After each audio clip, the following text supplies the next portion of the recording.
سياسات متشنجة وآراء شتى، وكل طرف يقرأ الأزمة من منظاره، وآخرون يجتهدون في طرق حلها، ليبقى المواطن العراقي الوحيد هو المتضرر في ظل خلافات ونقاشات عقيمة سئم منها الشعب العراقي. الكتل الاجتماعية العراقية متعاونة متكاتفة متكاتلة، إلا أن رؤساء الكتل هم الذين يهيجون الشارع وهم الذين يثيرون المشاكل.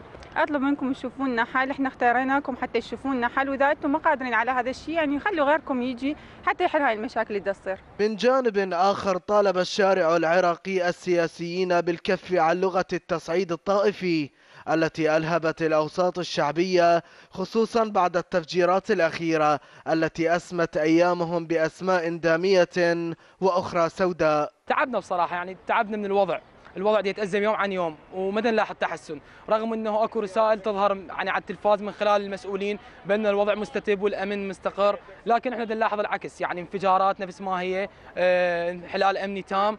اسال السياسيين شنو هاي ذنب الناس اللي قاعده تنكتل وقاعده تموت؟ كافعات خلي يصحون على ارواحهم، شنو ذنب هاي الناس؟ على شنو الناس هاي قاعده تموت وتنكتل؟